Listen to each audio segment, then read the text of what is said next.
los señores jueces nos lo indiquen, procederemos. Gracias. Muy buenos días, sean ustedes bienvenidos a la ronda final de la primera competencia nacional de debates sobre derechos humanos.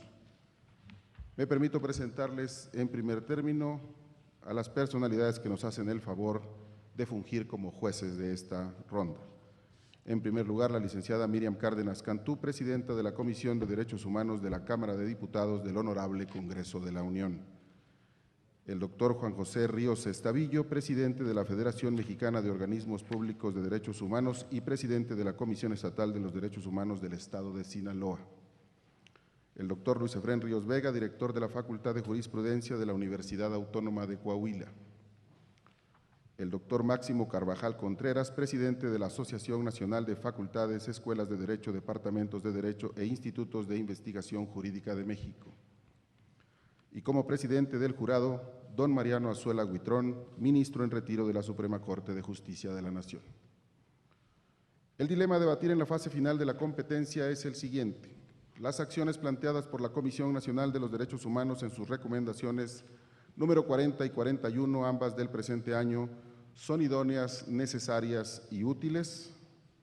Ambos equipos sostendrán las dos posturas durante este debate, pero el equipo que intervendrá en primer término será el equipo número 357, integrado por Fernando Gustavo Ruz Dueñas y Ricardo Juárez Laviada. El equipo que intervendrá en segundo término para defender la postura a favor será el equipo número 277, integrado por Rafael Delgado Limas y Jesús Gamaliel Peraza Bustillo. Antes de proceder al desahogo de las rondas de debate, me permito recordar algunas reglas básicas que servirán para su desarrollo. Cada equipo contará con 30 minutos en total para realizar la exposición de sus argumentos, divididos en dos segmentos de 15 minutos cada uno. Durante uno de esos segmentos, cada equipo defenderá la postura a favor y en el segundo, la postura en contra. En cada caso, la postura que corresponda deberá ser defendida exclusivamente por uno de los oradores.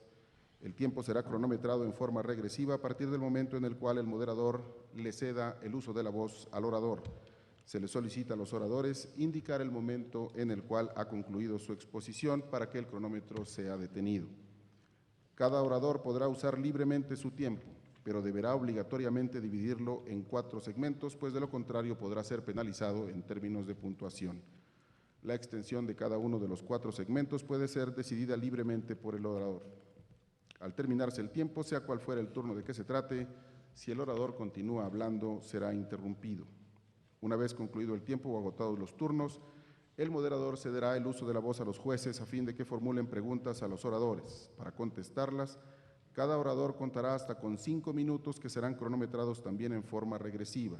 Si el orador que responda en primer término a las preguntas lo desea, puede solicitar tiempo adicional para responderlas y estará al arbitrio de los jueces concedérselo o no. Si la solicitud es obsequiada, el mismo tiempo adicional que se le otorgue al primer orador se le otorgará al segundo, pero si el primer orador no solicita tiempo adicional, el segundo no podrá hacer tal petición. Existen 8 aspectos a calificar, 3 de forma y 5 de fondo. En cada uno de ellos, los jueces otorgarán a cada orador una calificación mínima de 10 y una máxima de 100 puntos. Adicionalmente, los jueces otorgarán una calificación global por equipo que implica dividir 100 puntos entre ambos equipos. Los jueces no pueden otorgar los 100 puntos a un solo equipo y deberán otorgar un mínimo de 10 a uno de ellos. De conformidad con lo anterior, cada concursante puede individualmente acumular un máximo de 800 puntos y cada equipo en forma global un máximo de 1.690 puntos por juez. Las penalizaciones a las cuales, de acuerdo con el criterio de los jueces, se hagan acreedores los concursantes, serán descontadas de la puntuación total de los equipos. Finalmente, les recuerdo a los oradores que, al igual que en el resto de las etapas de la competencia, está prohibido leer los argumentos. Los polemistas, de conformidad con el reglamento, pueden contar con todo tipo de apoyos impresos y pueden, durante sus exposiciones, consultar sus notas e incluso usarlas para realizar citas de difícil memorización, pero no pueden leer sus argumentos. Incurrir en esta conducta podrá ser penalizado hasta con 100 puntos. Una vez más, suplico a todos los presentes verifiquen que sus teléfonos celulares se encuentren preferentemente apagados o en modo de vibración para evitar cualquier distracción para los oradores durante el proceso del debate.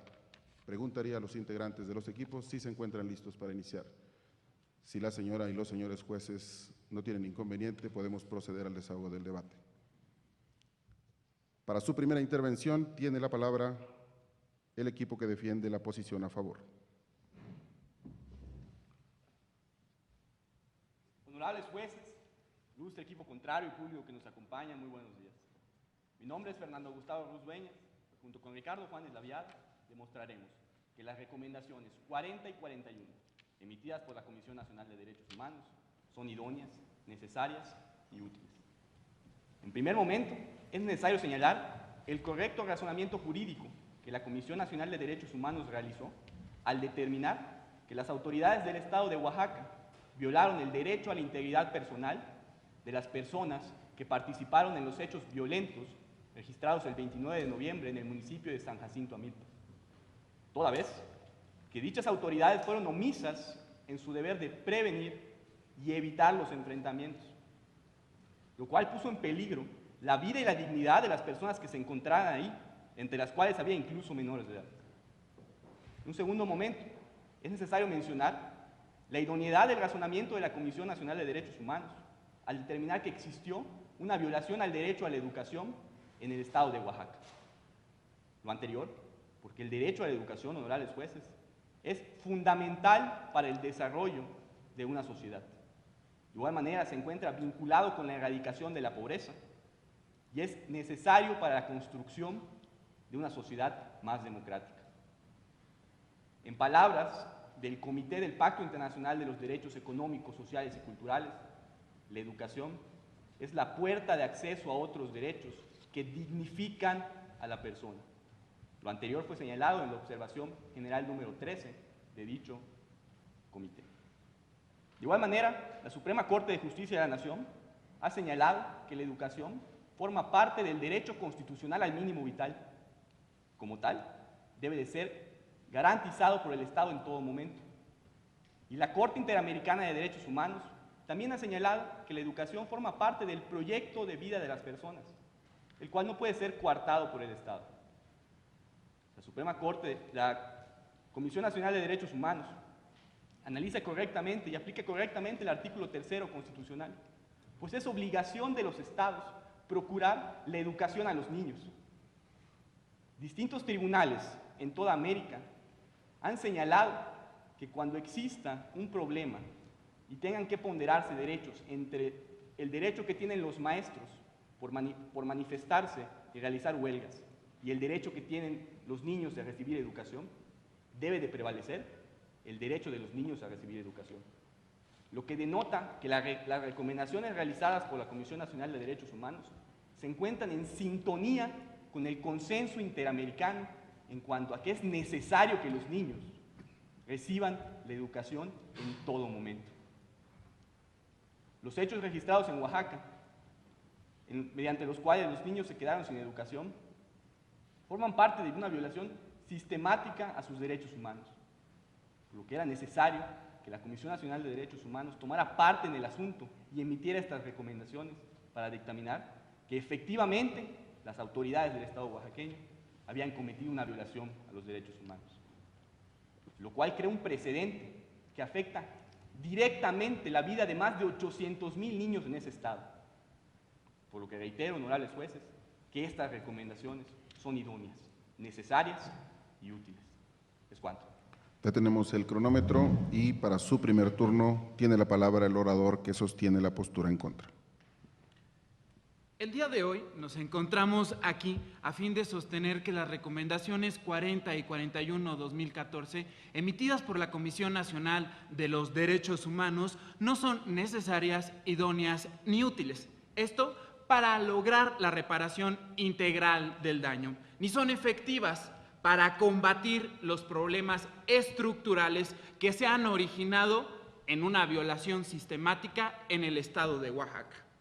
Inicialmente, resulta conveniente recordar que las recomendaciones que emitió el Ombudsperson Nacional fueron enderezadas en contra de diversas autoridades del estado de Oaxaca, entre las que podemos destacar al gobernador del estado. Pero, en contraste, podemos encontrar que de manera expresa no se hace alusión en ningún momento a los integrantes del Sindicato Nacional de Trabajadores de la Educación, esto en su calidad de servidores públicos. Estas recomendaciones se dan en el contexto del estado de Oaxaca, que según datos del INEGI es el primer lugar nacional en deserción escolar, el segundo lugar nacional en el peor desempeño académico y el tercer lugar nacional en analfabetismo. Esto anclado paradójicamente con que el sistema gubernamental de Oaxaca no cuenta con una Secretaría de Educación Pública. Ante este panorama tan kafkiano como desolador, los pronunciamientos del Organismo Público de Protección a Derechos Humanos deben de enfocarse en una reparación integral con una visión transformadora que permita combatir de fondo los problemas estructurales. En efecto, ante violaciones sistemáticas como lo es el caso, el derecho a la educación puede estimarse como necesario, idóneo y útil a raíz de estas recomendaciones, pero no se repara verdaderamente con un enfoque transformador. En este sentido, tocaría ahora analizar si en el marco del Sistema Nacional de Protección No Jurisdiccional, es decir, referente a los artículos 1 y 102, apartado B de nuestra Constitución Política y al referente del artículo 63 de la Convención Americana sobre Derechos Humanos, y sin dejar de lado la Ley General de Víctimas, cumplen estos estándares. En este contexto, habría que analizar la verdadera utilidad de estas recomendaciones. Y debemos de atender ineludiblemente a los problemas estructurales. Y este equipo ha analizado que existen dos problemas estructurales en los cuales nos podemos basar. El primero de ellos es la génesis del Instituto de Educación Pública de Oaxaca, bastión institucional del sindicato en su sección 22. El estado más rezagado en educación no cuenta con una Secretaría de Educación Pública. No cuenta con esta secretaría y a la par, esta hace las veces el instituto y ha sido entregada en los hechos al propio sindicato. Como segundo punto, podemos observar que falta la armonización legislativa con referente a la reforma educativa nacional. Es pues que al no establecer dentro de los puntos recomendatorios medidas de reparación que atiendan estos dos problemas y que los resuelvan de raíz, nos permite establecer sólidamente que no se cumple cabal con el estándar de utilidad, al no combatir directamente estos problemas.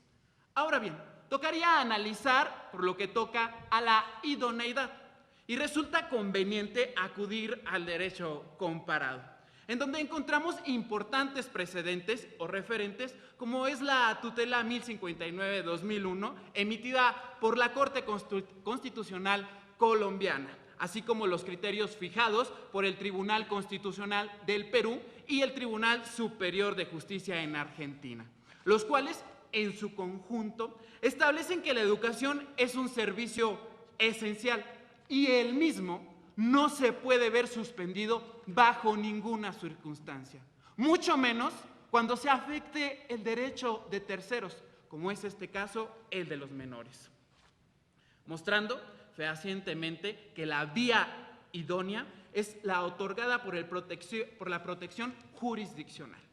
Finalmente, tenemos que, al haber acreditado que estas recomendaciones no son idóneas ni útiles, las mismas no son necesarias, en virtud de que no se cumplen los fines. Es pues que las presentes recomendaciones, al no presentar medidas de reparación con una visión transformadora, donde se atiendan los problemas estructurales que motivaron las violaciones sistemáticas, es que no se alcanzan a cubrir los estándares de necesidad, idoneidad y utilidad, indispensables para cumplir esta razón de ser de las mismas recomendaciones, que es la reparación integral de las víctimas. Gracias. Detenemos el cronómetro y para su segunda intervención tiene la palabra el orador que sostiene la postura a favor. Atendiendo a los argumentos vertidos por el equipo contrario, es preeminente señalar primeramente que al parecer están reconociendo el hecho de que en Oaxaca existieron violaciones a derechos humanos. En un segundo momento, el tema del debate en este momento es señalar los hechos concretos que se relatan en las recomendaciones 40 y 41 de la Comisión Nacional de Derechos Humanos y vertirnos sobre esos hechos y a partir de ellos determinar si existieron violaciones de derechos humanos o no y en ese sentido analizar las recomendaciones. El equipo contrario, al parecer, intenta subsanar su dicho en cuestiones estructurales, en cuestiones políticas, pero no analiza el fondo que estamos discutiendo en este momento. Dicho fondo es que en el estado de Oaxaca existió violaciones a los derechos humanos de los niños, toda vez que se vio suspendida su educación por los paros magisteriales. El equipo contrario señala, y nos congratulamos al respecto, que efectivamente en todo el continente distintos tribunales han sostenido que ante una ponderación de derechos entre el derecho de huelga y el derecho de los niños a recibir educación, debe de prevalecer el derecho a la educación. En ese sentido, el equipo contrario citó efectivamente el Tribunal Constitucional de Perú, el cual avaló una ley que establecía que la educación es un servicio público esencial y que no puede ser suspendida bajo la huelga en ningún momento. De igual manera, citan, y nos congratulamos al respecto, a la Corte Constitucional de Colombia, que efectivamente establece que ante una situación de huelga, y el derecho de huelga está limitado cuando se afectan a derechos de terceros, como los derechos de los niños. Nos congratulamos también porque el equipo contrario menciona el Tribunal Superior de Argentina, pero no fue el Tribunal Superior de Argentina, sino que fue el Supremo Tribunal de la provincia de Buenos Aires, el cual señaló que ante un paro de maestros que duró más de 19 días, el Estado o la provincia de Argentina debía de tomar medidas inmediatas para que los niños regresen a la escuela. Y por último, y nos gustaría resaltar más importante, es señalar que el Superior Tribunal de Justicia de la provincia del Chaco, también en Argentina, señaló y avaló un edicto realizado por el Ministerio de Educación que señalaba que cuando ocurriera una huelga por los maestros, debía de establecerse un sistema legal de suplencias, toda vez que de esa forma se respetaría tanto el derecho que tienen los maestros para manifestarse en términos del derecho de manifestación y libre asociación, y de igual manera se sostendría y se respetaría el derecho que tienen los niños a recibir educación. Lo que mencionó el equipo contrario, evidentemente, al aceptar el hecho de que en toda América los tribunales están optando por el interés superior del niño a recibir educación, es lo que hace idónea, necesaria y útil las recomendaciones. Pues las mismas se encuentran en consenso con lo que los diferentes tribunales han sostenido en relación a la importancia que la educación reviste para los niños. Por lo tanto, reiteramos, nos congratulamos del hecho de que ellos hayan aceptado, primeramente, que existió una violación de los derechos humanos y, en segundo momento, que dicha violación y ante dicha situación debe de prevalecer el interés superior del niño a recibir educación.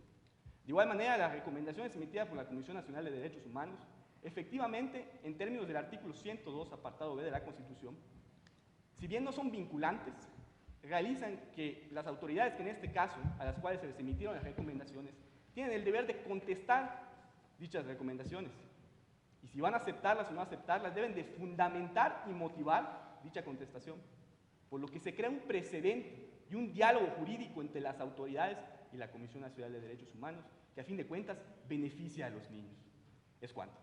Detenemos el cronómetro y tiene la palabra para su segunda intervención el orador que sostiene la postura en contra. Resulta conveniente establecer que los argumentos vertidos por esta parte fueron tan sólidos y contundentes que la contraparte ha reconocido que la vía idónea para la tramitación de este derecho es la jurisdiccional. Agradezco ese punto porque es parte toral de la argumentación de este equipo saber que la protección más amplia al derecho a la educación se otorga por la vía jurisdiccional y no por la no jurisdiccional. Muchísimas gracias por ello.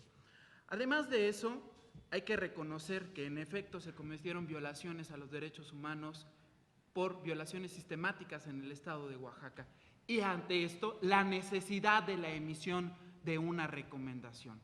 Pero hay que centrar este debate en los alcances y no únicamente en los efectos que puede tener una recomendación. Si verdaderamente estos posicionamientos vertidos por el garante nacional alcanzan a cubrir estos preceptos, son necesarios, idóneos y útiles. En este contexto, podemos comprender que la reparación integral en un enfoque transformador implica imponer a los estados obligaciones de formular y emitir políticas públicas o políticas, mejor dicho, para reparar la situación de origen. E incluso establecer el deber de abordar los problemas estructurales. Bien, establecimos que existen dos problemas estructurales, los cuales son el primero de carácter institucional, al referirnos al Instituto Estatal de Educación Pública de Oaxaca, y el segundo de carácter o de corte legislativo, al no tener una armonización con la reforma educativa nacional. No estamos poniendo en tela de juicio en este debate el excelente razonamiento que ha realizado la Comisión Nacional de los Derechos Humanos en razón de sus recomendaciones, sino que estas recomendaciones deben de cumplir los estándares de idoneidad, utilidad y necesariedad. Gracias. Detenemos el cronómetro y para su tercera intervención tiene la palabra el orador que sostiene la postura a favor. Los argumentos vertidos por el equipo contrario, y de manera reiteramos el hecho que hayan aceptado que existieron violaciones a los derechos humanos en el Estado de Oaxaca. Sin embargo, sus argumentos serían lo mismo que sostener que la Comisión Nacional de Derechos Humanos no debería de existir, pues a fin de cuentas todos deberíamos de acudir al amparo para hacer reparaciones de derechos humanos. Si esto fuera así, si esto fuera de la manera que lo plantean ellos, sería lo mismo que decir que en todo el continente no deberían tampoco de existir los organismos no jurisdiccionales que velan por la protección y la promoción de los derechos humanos. Lo anterior, pues en toda América Latina y en el mundo existen figuras como las Defensorías de los Pueblos o distintas comisiones que lo que hacen precisamente es velar por la promoción y el respeto de los derechos humanos. Lo que sostiene el equipo contrario es lo mismo que decir que ninguna recomendación que realiza la Comisión Nacional de Derechos Humanos es idónea, necesaria ni útil, porque a fin de cuentas no es vinculante. Y para ello yo traigo a colación una sentencia de la Corte Constitucional de Colombia que señala que si bien es cierto que las recomendaciones no son vinculantes por sí mismas, el contenido que las recomendaciones analizan, los derechos que se analizan en las recomendaciones, son vinculantes para el Estado mexicano. Por lo tanto, las mismas deben de ser un parámetro para que los Estados actúen en el momento en que ellos tengan que reparar violaciones a derechos humanos. En ese sentido, reiteramos que las autoridades del Estado de Oaxaca no realizaron y no estuvieron al máximo de sus posibilidades para solucionar el conflicto entre los maestros y el derecho que tenían los niños a impartir, a acudir a clases. Lo anterior, porque el Comité del Pacto Internacional de los Derechos Económicos, Sociales y Culturales ha sostenido que para determinar que si un Estado, en relación al cumplimiento de estos derechos, utilizó el máximo de sus capacidades, es necesario analizar la figura que utilizó, en este caso, y como se desprende de las recomendaciones, el Estado de Oaxaca utilizó mesas de diálogo para resolver el problema. Habría que analizar estas mesas de diálogo a partir de un test de razonabilidad, el cual se desprende del artículo 8 del protocolo facultativo del Pacto Internacional de los Derechos Económicos, Sociales y Culturales. Y evidentemente estas mesas de diálogo que el gobierno utilizó para resolver el problema no superan este test. Y me explico. La primera grada del test es que si el gobierno la medida que utilizó el gobierno persigue una finalidad legítima. Si atendemos que la finalidad de una mesa de diálogo, de estas mesas de diálogo, era respetar la libre manifestación de los maestros, podemos decir que supera la primera grada.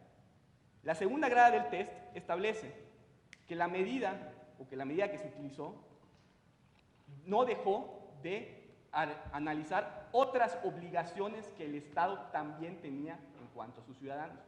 Y en ese sentido es que las mesas de diálogo no superan la segunda grada, toda vez que únicamente atendían a una parte del problema, es decir, al derecho de los maestros a manifestarse, y no al derecho de los niños a recibir educación.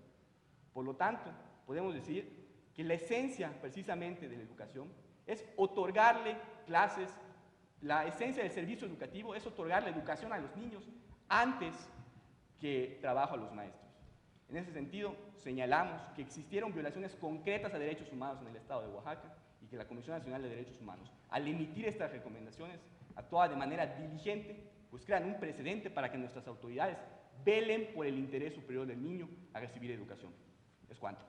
Detenemos el cronómetro y para su tercera intervención tiene la palabra el orador que sostiene la postura en contra. Hay que, de nueva cuenta, realizar una precisión expresa. En este debate estamos hablando en concreto de la eficacia de los puntos recomendatorios vertidos por las recomendaciones 40 y 41 diagonal 2014. Hay que partir de este punto de vista para tratar de denostar los argumentos de esta contraparte. Además, hacer sabedor que el derecho de huelga en ningún momento es tocado por estas recomendaciones, debido a que lo que ocurrió en el estado de Oaxaca fue un paro de labores. Hay que aprender a diferenciar entre estas dos cuestiones. Además, me parece sorprendente la interpretación limitada que pueden realizar algunas personas entre lo que consiste el Sistema Jurisdiccional de Protección a los Derechos Humanos y el Sistema Nacional de Protección No Jurisdiccional a los Derechos Humanos. Estos dos sistemas en ningún momento se contraponen, por el contrario, se complementan. Lo deseable es que exista un diálogo constante entre los dos sistemas, es decir, que se encamine a brindar las mayores garantías a las personas y los mejores medios de protección. En este sentido y en este debate, y atendiendo al derecho en comento de las recomendaciones, podemos establecer que la vía idónea, como lo establecieron ustedes y eficazmente este equipo, es la vía jurisdiccional. Aunado a lo anterior, podemos establecer que el equipo contrario evade contravenir los argumentos presentados por esta parte, al no establecer porque de una manera explícita son estas recomendaciones necesarias, idóneas y útiles. Por el contrario, este equipo ha presentado una visión transformadora en el cual estamos estableciendo que las recomendaciones deberían de atender a un enfoque transformador, a que se elimine de raíz el problema causado. Y es de notar que en ningún momento se ha tocado el punto por la contraparte de que el Instituto Estatal de Educación Pública de Oaxaca y la armonización de la legislación del Estado no se han dado. Y esto se puede hacer a través de un razonamiento que puede emitir la Comisión Nacional de los Derechos Humanos, exhortando de una manera respetuosa y en el ámbito de competencia al Estado de Oaxaca a que cree las circunstancias necesarias para que no se sigan suscitando estas situaciones. Es decir, que se creen las garantías de no repetición necesarias mediante las cuales estos efectos queden de lado. Esta persona y esta postura está convencido que la idoneidad, la necesariedad y la utilidad de los puntos recomendatorios de las recomendaciones 40 y 41/2014 no alcanzan esos estándares. Gracias. Detenemos el cronómetro y para su última intervención tiene la palabra el orador que sostiene la postura a favor. En primer momento, es necesario señalar que el derecho de huelga se encuentra comprendido dentro del derecho de manifestación y libre asociación en términos del artículo 16 de la Convención Americana de Derechos Humanos. Y en segundo momento, es necesario señalarle al equipo contrario que esto precisamente es un debate jurídico y no político. El equipo contrario se limita a realizar argumentos políticos sobre el gobierno de Oaxaca sin entrar de plano al fondo del asunto, sin entrar de plano a las recomendaciones que estamos analizando en este momento. Si bien es cierto, la vía jurisdiccional del amparo en ningún momento se contradice con el hecho de que la Comisión Nacional de Derechos Humanos puede emitir recomendaciones, el tema de debate en este momento son las recomendaciones 40 y 41 y sobre si las mismas son idóneas, necesarias y útiles en cuanto a los hechos que se registraron de violación de derechos humanos y la manera en la que la Comisión Nacional actuó, determinó una violación y le exigió en la recomendación al Estado de Oaxaca que reparara esa recomendación. Repito lo que hemos estado argumentando. Si bien la recomendación no es vinculante, existe la obligación de las autoridades de contestar su negativa de aceptación o, si no aceptan la recomendación, y de fundar y motivar dicha contestación. En ese sentido, sostenemos que al existir violaciones a los derechos humanos en el Estado de Oaxaca, estas recomendaciones eran necesarias de realizar. De igual manera, reiteramos y nos regresamos a los hechos del caso, al analizar que durante los enfrentamientos violentos que sucedieron en el municipio de San Jacinto Amilpas, las autoridades no actuaron de manera diligente, pues si bien se podría decir que la obligación del Estado en este tipo de manifestaciones es de medio y no de resultado, en este caso concreto, las autoridades del Estado de Oaxaca conocían con anticipación que iban a ocurrir un enfrentamiento, toda vez que la sección 22 del Sindicato de Maestros manifestó públicamente que acudirían a la escuela primaria número 1 a recuperarla. Por lo anterior, es que las autoridades tenían previo conocimiento de que iban a suceder o que podrían suceder hechos violentos. Si nos atendemos a los antecedentes del Estado de Oaxaca, en donde en el año 2006, precisamente, por enfrentamientos hubieron más de 17 muertos y 40 detenidos. Lo anterior denota que las autoridades del Estado de Oaxaca no actuaron con la debida diligencia y, por lo tanto, hubieron heridos y violaciones al derecho a la integridad física de las personas. Por lo tanto, tomar una postura en contra a través de argumentos técnicos y simplistas sería lo mismo que seguir perpetuando las violaciones que ocurren en el Estado de Oaxaca al derecho de educación que tienen los niños. Dworkin, Alexi y Ferraioli coinciden en que los derechos humanos son el coto vedado de la actuación estatal y los mismos no pueden intentar garantizarse a través de discusiones políticas. Honorables jueces, es momento de garantizar el derecho de educación que tienen los niños y de una vez por todas dejar de discutir estos argumentos con cuestiones políticas. Es cuanto. Detenemos el cronómetro y antes de ceder la palabra al orador que sostiene la postura en contra, recordamos a los polemistas que en términos del artículo 29 del reglamento en todo momento deben abstenerse de realizar cualquier gesticulación, manifestación o gestos que puedan ser interpretados por la contraparte como una falta de respeto. Tiene la palabra el orador que sostiene la postura en contra. Sé que me encuentro en una etapa de conclusión, pero me parece preocupante que algunas personas puedan observar al derecho a la educación y otorgar las garantías de no repetición de estas violaciones meramente con una visión política, cosa que este equipo no ha fundamentado ni ha mostrado en ningún momento. En principio, resulta oportuno establecer que este debate ha quedado muy claro que nadie ha puesto en tela de juicio ni en duda la importancia y la trascendencia del derecho a la educación, y mucho menos se ha controvertido el interés superior del menor.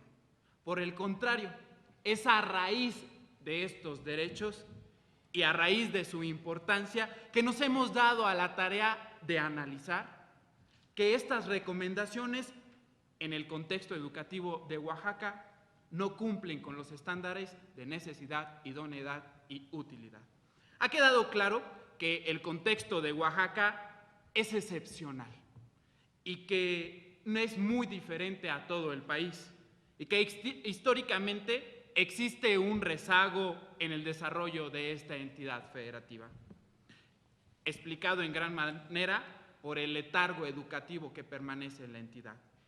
Sin embargo, el día de hoy hemos venido aquí a plantear las soluciones desde un enfoque transversal, partiendo de un principio que no basta en señalar el problema, sino atender a su exacta dimensión como se ha realizado por esta parte. Asimismo, se ha puesto especial énfasis en la urgencia de atender estos problemas estructurales que han generado la afectación a los niños de Oaxaca. La educación es el principal vehículo por los que los niños pueden acceder a participar de una manera activa en sus comunidades y alejarse de la marginación económica y social que prevalece en ellos. Por ello, al establecer que las medidas de reparación con vocación transformadora no son presentes en estas recomendaciones 40 y 41 emitidas por la Comisión Nacional de los Derechos Humanos, no cumplen con los estándares de necesidad, utilidad e idoneidad, acreditado por el presente debate y por esta parte. En este orden, partiendo de la premisa incontrovertible de que la finalidad primordial de una recomendación es la reparación integral, tenemos que para alcanzar este objetivo es necesario restituir, satisfacer, indemnizar y compensar a las víctimas. Cuestiones que se ven cortas en estas recomendaciones. En síntesis, la violación al derecho a la educación de los niños de Oaxaca, así como la consecuente afectación a su interés superior, se agrava en razón del contexto del rezago. En virtud de lo cual, tenemos que las recomendaciones 40 y 41 no soportan estos estándares a raíz de los problemas estructurales que hemos venido mencionando, razón de ser de las recomendaciones no cumplidas. Es pues la reparación integral el objetivo deseado de las recomendaciones que no es cumplido. Gracias. Detenemos el cronómetro y una vez que se han agotado los 4 turnos de participación para los primeros 2 oradores, procedemos a la ronda de preguntas y respuestas, para lo cual tienen la palabra la señora y los señores jueces.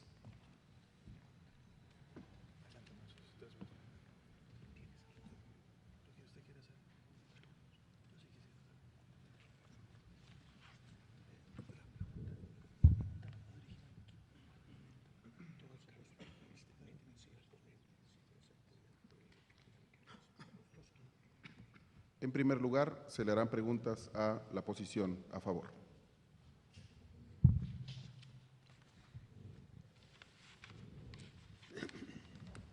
Bueno, en primer lugar, muchas felicitaciones a ambos equipos.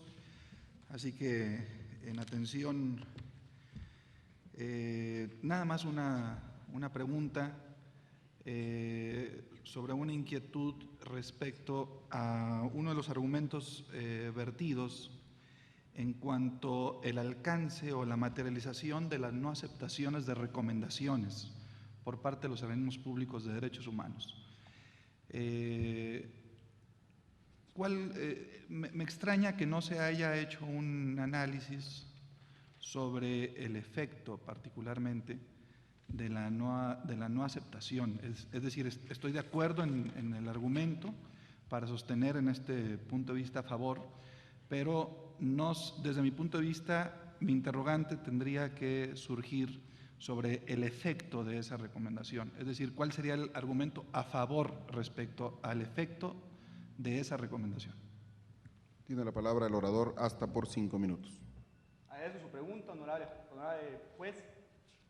Las autoridades del Estado de Oaxaca, en términos del artículo 102, apartado B, al momento de recibir una recomendación por la Comisión Nacional de Derechos Humanos, tienen 15 días hábiles para manifestar, como usted menciona, si aceptan o no aceptan la recomendación.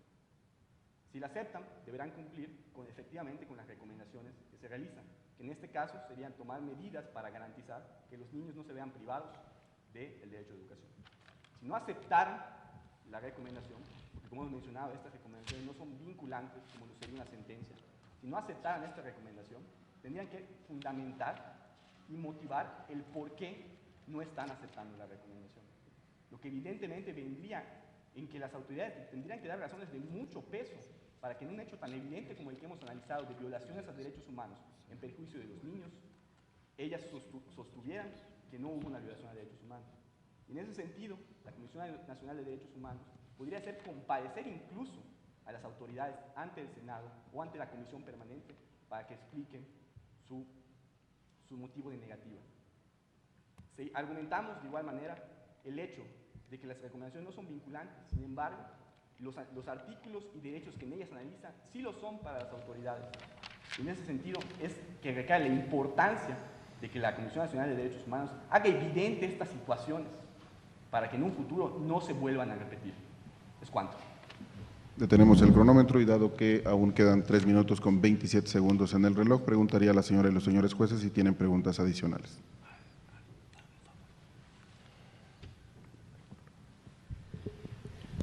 Fernando, le quisiera yo preguntar a usted que dentro de lo argumentado mencionó que cuando existe una colisión de derechos entre la libertad de expresión que tienen los maestros y el derecho que tienen las niñas, niños y adolescentes a recibir una educación, todos los criterios se basan en favorecer o establecen que es mejor privilegiar el derecho a la educación. ¿Me puede usted decir cuáles argumentos se sustenta esto? Tiene la palabra el orador hasta por el resto de su tiempo. Agradezco su pregunta, honorable juez. En ese sentido, es necesario señalar que si bien no existen reglas para determinar qué derecho debe de prevalecer, nuestras autoridades deben de establecer un juicio de ponderación entre dos derechos. En este caso, el derecho que tienen los maestros a la libre manifestación y asociación y el derecho que tienen los niños, en virtud del interés superior del niño, a recibir educación. Este equipo considera que al realizar este juicio de ponderación debe de prevalecer el interés superior del niño a recibir educación. Pero no únicamente nosotros hemos reiterado esto, sino que esto es parte de un consenso que ha sucedido en América Latina en los últimos años, como a través de nuestra argumentación reiteramos, distintos tribunales a lo largo de toda América, al momento de realizar esta ponderación, han decidido que como la educación es un derecho tan esencial para una sociedad, el mismo debe de prevalecer y las autoridades deben de buscar mecanismos alternos para respetar de igual manera el derecho a manifestación. Y pongo un ejemplo que cité en mi argumentación. El Supremo Tribunal de Justicia de la provincia del Chaco, en Argentina, en una sentencia emitida el 11 de septiembre de 2014, es decir, hace algunas semanas, sostuvo que una manera idónea en la que ese tribunal consideraba que se podrían respetar ambos derechos era que se emitiera una ley específica que determinara un sistema de suplencias para que así, en el momento en el cual un maestro, por su propia decisión y en su propio derecho de irse a una huelga o de establecer su derecho a la manifestación, no hubiera un perjuicio en ese sentido en el interés superior del niño también. Ese tribunal específicamente, y no solo ese, sino todos los que hemos citado, y el equipo contrario también citó, han sostenido este criterio, lo cual significa que en América Latina lo que se busca precisamente es esto, el desarrollo de nuestras sociedades a través de la educación. Es cuanto. Detenemos el cronómetro y dado que aún queda 1 minuto con 31 segundos en el reloj, preguntaría una vez más a la señora y los señores jueces si tienen preguntas adicionales. Sí. 3 cuestiones fundamentales al equipo 352, a Fernando. 1, la cuestión de la indivisibilidad e interdependencia. Como sabemos, el artículo 1 y los estándares internacionales establece que los derechos humanos son indivisibles e interdependientes y se tienen que relacionar de tal suerte que las violaciones de los derechos conectan inmediatamente al núcleo central del derecho a la educación. En este caso es, ¿por qué de manera específica los hechos relacionados con ambas recomendaciones violentan el derecho a la educación? Es decir, ¿por qué una situación que pone en riesgo una situación de integridad física? ¿Por qué una situación que pone en riesgo la regularidad de las labores de educación? ¿Por qué viola el derecho a la educación? Segunda cuestión, la cuestión de la ponderación. Metodológicamente tenemos 2 criterios o 2 metodologías en la teoría de los derechos humanos para determinar los límites y los alcances de los derechos, la ponderación o la delimitación. La pregunta va en el sentido, si es ponderación, y es más la teoría de Robert Alexis, ¿cuáles son los criterios de peso que entran en juego en ambos derechos y en ambas recomendaciones? Es decir, en el caso de las omisiones de las autoridades de seguridad pública, ¿por qué, de acuerdo a la teoría de la ponderación, pesaría más uno que otro y cuáles son los derechos que entran en juego? Y segundo, la cuestión de la delimitación, que es una metodología diferente. No se pesa, porque se parte de la idea de que los derechos son iguales y son jerárquicamente con la misma referencia. Si es delimitación, ¿cuáles serían los límites que en el conflicto de los derechos se resolvería, pero no pesando, sino delimitando el derecho? Tiene la palabra el orador hasta por el resto de su tiempo. En un primer momento, al señalar lo que Primero que nada, agradezco la pregunta que me hace, honorable juez. Y en un primer momento, en cuanto a la ponderación, es necesario que al momento de realizarla, las autoridades consideren primeramente el daño que se causa al ponderar uno u otro derecho. En este caso, argumentamos y sostenemos que el daño es muchísimo mayor en nuestra sociedad, en el sentido de que se le priva a los niños de la educación.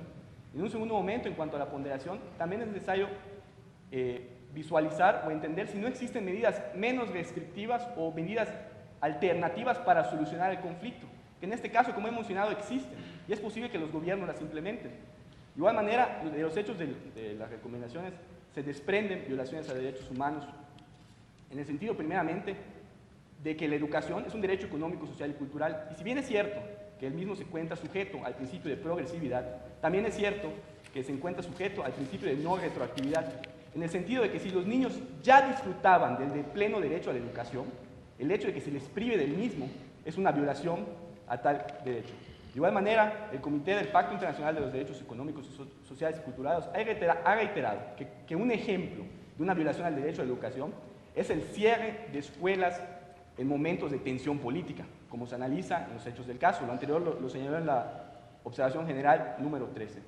En virtud de que mi tiempo se está terminando, solicitaría tiempo adicional para terminar de contestar mi pregunta.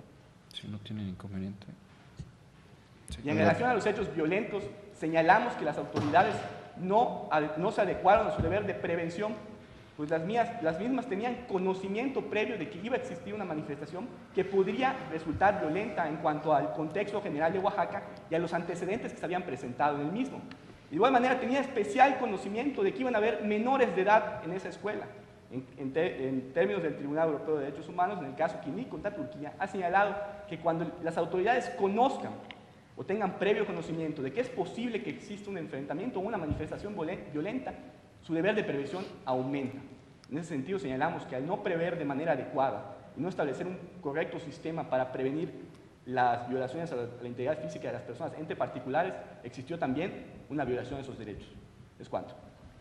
Detenemos el cronómetro y dado que el orador que sostiene la posición a favor utilizó 52 segundos adicionales, esos mismos 52 segundos podrá utilizarlos el orador que sostiene la postura en contra. Cedo la palabra a la señora y los señores jueces para que formulen ahora preguntas al orador que sostuvo la postura en contra.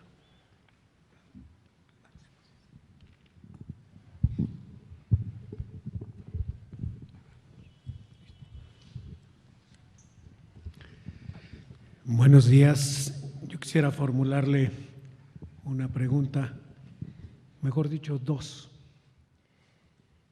Usted ha manifestado que no existen medidas de reparación en las recomendaciones.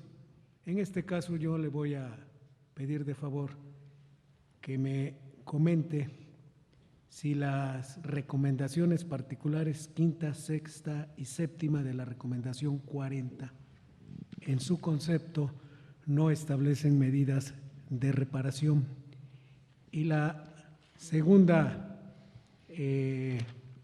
pregunta, usted también mencionó que al sindicato de trabajadores de la educación no se le menciona en la recomendación.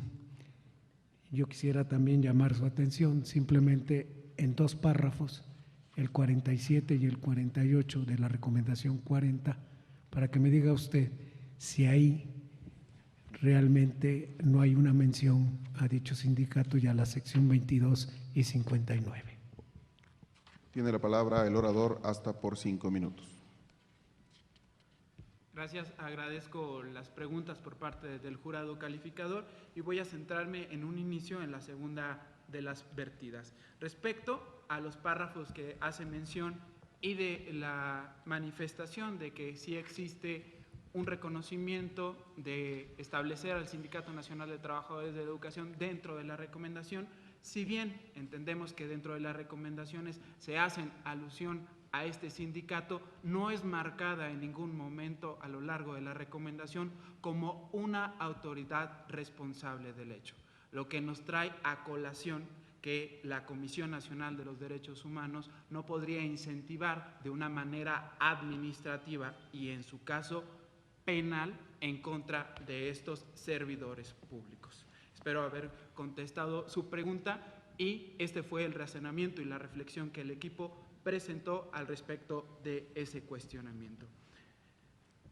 La primera de las preguntas consistió en que si existen medidas de reparación en la recomendación 40 y hace referencia específicamente a la quinta, a la sexta y a la séptima. Hay que atender principalmente a que estas violaciones son violaciones sistemáticas a los derechos humanos. Partiendo de este concepto fundamental, podemos establecer que estos puntos recomendatorios quedan muy por debajo para la satisfacción de la no repetición de las conductas. Establecer que las medidas preventivas y de reacción son inminentes a la violencia, tendríamos entonces que, como organismo público, exhortar a la entidad federativa a que se haga de los elementos o bien estructure aquellas políticas mediante las cuales se puedan dejar de lado de raíz estos problemas. Detenemos el cronómetro y dado que en el reloj todavía quedan poco más de 3 minutos, preguntaría a la señora y los señores jueces si tienen preguntas adicionales. Gracias, señor presidente. ¿Usted considera entonces que el Sindicato Nacional de Trabajadores de la Educación es una autoridad? En su calidad de servidores públicos. Gracias. Detenemos el cronómetro nuevamente y preguntaría si hay preguntas adicionales. En la interpretación que el compañero que habló en favor de las recomendaciones por considerar que tenían todos los requisitos previstos, se estimó que la postura de usted que habló en contra prácticamente aniquilaba el sistema de los organismos defensores de los derechos humanos. A las argumentaciones que él dio, usted simplemente dijo: no consideramos esto, sino que consideramos que debe haber una cierta armonía en el sistema de defensa no jurisdiccional y del sistema de defensa jurisdiccional. Yo le pediría que abundara usted en sus argumentos, porque a primera vista, como que todo lo que ustedes señalaron era cuestionar que cuando solamente hay una recomendación no vinculatoria, pues esto tendría que ver con todos los organismos gubernamentales desde el original ombudsman, porque eso es precisamente la nota distintiva de estos organismos. ¿Cómo podría encontrarse esa compatibilidad de sistemas para que se mantuvieran vivos estos organismos? Claro. Tiene la palabra el orador hasta por el resto de su tiempo. Gracias. Hay que partir de la génesis de los derechos humanos para poder dar una contestación cabal a esta pregunta. Hay que recordar que el derecho a la educación se encuentra enmarcado en los derechos económicos, sociales y culturales, y estos se ven justiciables a través de los medios jurisdiccionales. Entendido que la vía no jurisdiccional en cierta medida no contemplaría su reparación, es que consideramos que la vía jurisdiccional es la idónea. Y referente a cómo se puede establecer ese diálogo constante y esa armonización, va muy de la mano a estas recomendaciones. Es como cuando por un sistema no se puede otorgar la protección más amplia al derecho, se puede acudir al otro. Es por eso que consideramos que la armonización entre estos dos sistemas debe de perpetuar. Detenemos el cronómetro y dado que quedan casi 2 minutos en el reloj, preguntaría si hay preguntas adicionales. Muchas gracias. Significa, en consecuencia, que el argumento en contra que se está sustentando es más que atacar la naturaleza respecto al derecho, en particular, en este caso, a los menores del Estado de Oaxaca, el sentido de la naturaleza en contra que yo debería interpretar respecto a tus argumentos sería más a la institución. Es decir, más que ponderar en relación el conflicto de derechos, y el análisis de una discusión en contra, consideraría entonces que el argumento a sostener desde el punto de vista de tu defensa sería en consecuencia a la institución. ¿Así es? Tiene la palabra el orador. Muchas gracias. Hay que partir de la premisa incontrovertible de que estas dos recomendaciones únicamente están atacando los efectos de los hechos y no las causas de raíz. Partiendo de esto, tenemos que observar que las causas son estos dos problemas estructurales: el institucional, por parte del Instituto Estatal de Educación Pública de Oaxaca, y el legislativo en raíz de la armonización. En base a esto es que consideramos que la Comisión Nacional debió de abundar en mayor raíz en respecto de estos puntos recomendatorios para que a través de un exhorto respetuoso se eliminaran estos problemas estructurales. Detenemos el cronómetro. Preguntaría si hay más preguntas. Insistiendo un poco en este tema, si algo tendría que reconocerse es que por mayores recomendaciones que diera, estas no serían vinculatorias. Y si ese es el gran problema que se ha advertido en quien ha defendido la postura en contra, pues ¿cómo podría esto armonizarse con la existencia de un organismo no jurisdiccional de defensa de derechos humanos y el que hubiera efectividad con simples recomendaciones? Tiene la palabra el orador. Claro, entiendo su punto. Para contestarme tendría que ejemplificar cómo el sistema no jurisdiccional sí también abarca estas condiciones. Hay que traer a colación el caso González y otras versus México, en el cual el sistema proveyó al Estado mexicano, que cabe decir que es una sentencia vinculante, para que se crearan las condiciones de no repetición. En este sentido, en la entidad federativa de Chihuahua se creó la Fiscalía Especializada en Atención a Mujeres Víctimas del Delito por Razones de Género, así como los Centros de Justicia para las Mujeres. En este sentido, podemos observar que este diálogo constante entre los sistemas jurisdiccional y no jurisdiccional de protección a los derechos humanos caben en este diálogo para otorgar el beneficio más amplio a los ciudadanos. Detenemos el cronómetro y con los 52 segundos adicionales que tiene, aún queda un minuto. ¿Desea hacer otra pregunta? Por favor. Dejaremos correr el tiempo después de que se terminen los 20 segundos que aún quedan en el reloj. Ricardo, yo le quiero preguntar a usted lo siguiente. Si en la recomendación número 40, la primera recomendación, ya el capítulo 5 del propio documento, se dice que como primera recomendación gire las instrucciones a quien corresponde a efecto de que se proceda a la reparación de los daños ocasionados a la víctima 1, 2, 3, 5 y en la que se incluya la indemnización respectiva y la atención médica por el tiempo que sea necesario. Además de que se lleve a cabo un programa de identificación de víctimas directas con el objetivo de que les sea reparado el daño por los hechos motivo de la presente recomendación, tomando en cuenta que esta recomendación se da luego de que se suscitaron hechos violentos y en donde también se lastima la integridad personal y se vulnera el derecho, se pone en peligro el derecho a la vida.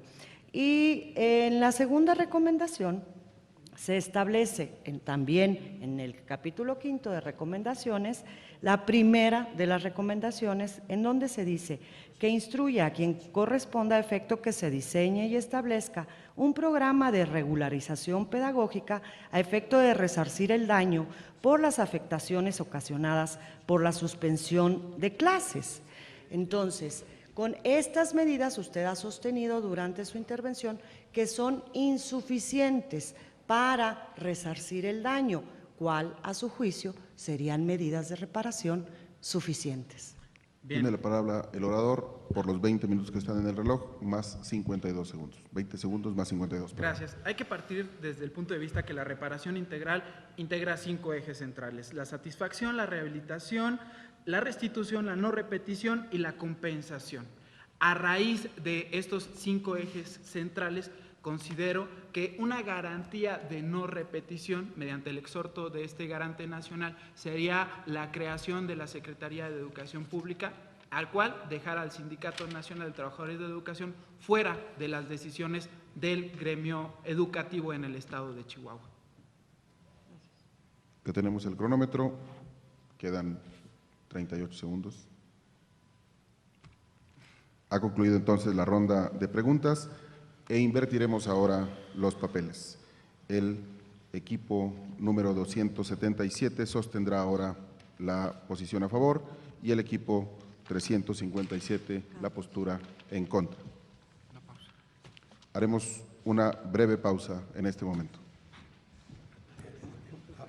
Disculpe, solo para precisar los nombres. Sí. Creo que hubo una confusión.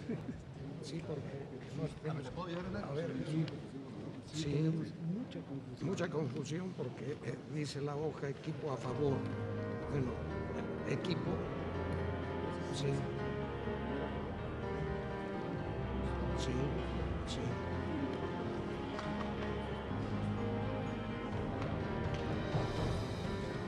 Está bien. Sí, lo que pasa es que está mal